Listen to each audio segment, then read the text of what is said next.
डरता कौन है?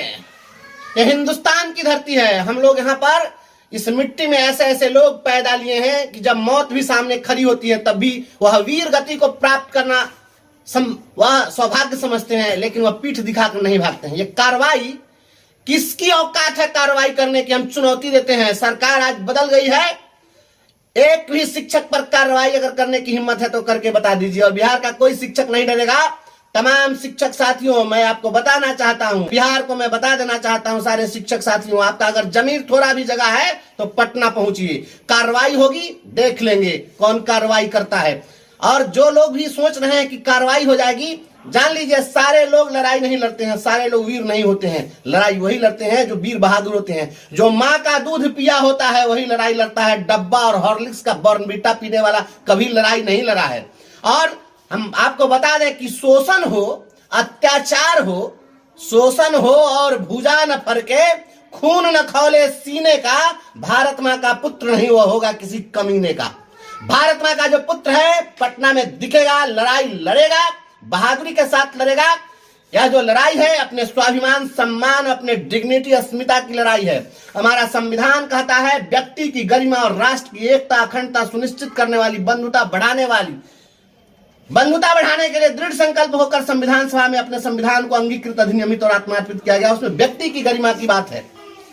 और आज शिक्षकों की गरिमा पर कुठाराघात हो रहा है। इसको गुलाम बनाने की कोशिश की जा रही है। चाहे वह एक मनरेगा का मजदूर हो, चाहे देश का राष्ट्रपति हो, सभी के व्यक्ति की जो अपनी गरिमा है, उस गरिमा की रक्षा के लिए संविधान ने अधिकार दिया है। लड़ाई होगी, आर पार की लड़ाई होगी। कोई भी साथी घर में अगर कहीं विद्यालय चलाने के लिए आप स्कूल में हैं तो आपका वहां से भी समर्थन बना रहे। आप सभी लोग कामना करिए, लड़ाई जीतेंगे। जब जब शिक्षक बोला है राज सिंहासन डोला है। शिक्षक ने अगर हुंकार भर दी है, लड़ाई जीतेंगे।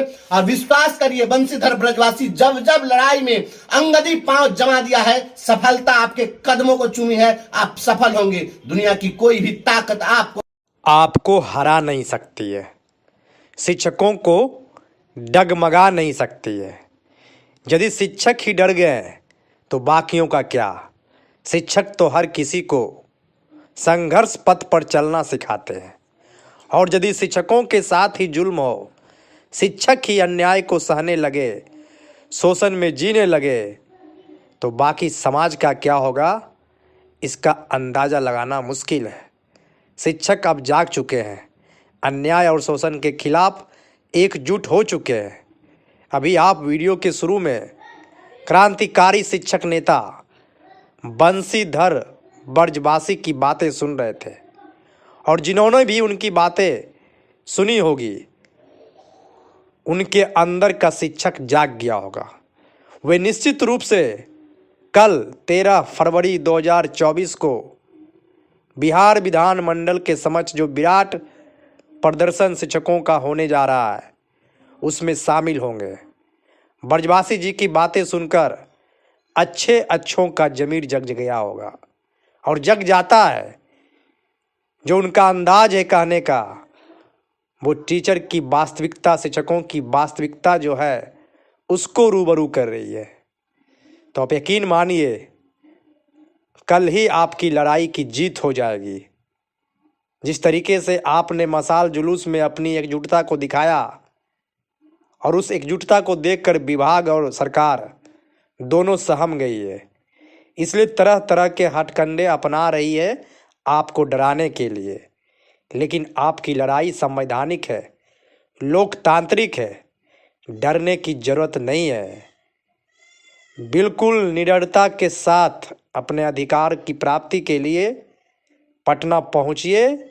और जो अन्याय और शोषण आपके साथ हो रहा है, उसको स्वीकार नहीं, बल्कि उसके खिलाफ प्रतिकार कीजिए। आगे आपको हम पटना हाईकोर्ट के विद्वान अधिवक्ता की दलीलें सुनाएंगे, जिसे सुनकर आपके अंदर का जो डर है वो खत्म हो जाएगा। तो आगे विद्वान अधिवक्ता पटना हाईकोर्ट की बातें सुने, क्या कुछ वे कह रहे हैं आंदोलन के संबंध में। देखिए, यदि देखा जाए तो धरना प्रदर्शन करना, विरोध करना, यह हमारा संविधान प्रदत्त अधिकार है। और अनुच्छेद 19 में भारत के नागरिक को पर्याप्त अधिकार मिला हुआ है। तो शिक्षक भी शिक्षक होने के नाते वो भारतीय नागरिक होने का तो अधिकार खो नहीं देता है, तो भारतीय नागरिक तो है ही, तो बीइंग इंडियन सिटीजन उन्हें भी धरना प्रदर्शन करने का, अपने बातों का शांतिपूर्ण ढंग से रखने का अधिकार है। अहिंसक आंदोलन, अहिंसक धरना प्रदर्शन किसी भी तरह से गैर संवैधानिक नहीं है। यदि किसी एडमिनिस्ट्रेटर को, प्रशासक के मन में ये बैठ गया है कि नहीं ये करेंगे तो हम कार्रवाई करेंगे, तो भ्रम में जी रहे हैं। उनके द्वारा विशेषकर जहां के पाठक सर का नाम आता है, नो डाउट कई के नजर में वो एक अच्छे पदाधिकारी हैं, बट अच्छे पदाधिकारी का उनमें मौलिक गुण का कमी है, वो कई जगह चूक जाते हैं। अभी हाल का दृष्टांत देना चाहेंगे, वो एक शिक्षिका बबीता कुमारी जिनको संगठन बनाने के आरोप में उन पर कार्रवाई किया गया था। आखिर इस के पाठक महोदय का उस केस में क्या हुआ? आप लोगों ने तो उस जजमेंट को देखा होगा, पढ़ा होगा। आखिर वहां तो इनकी नैतिक हार हुई ना।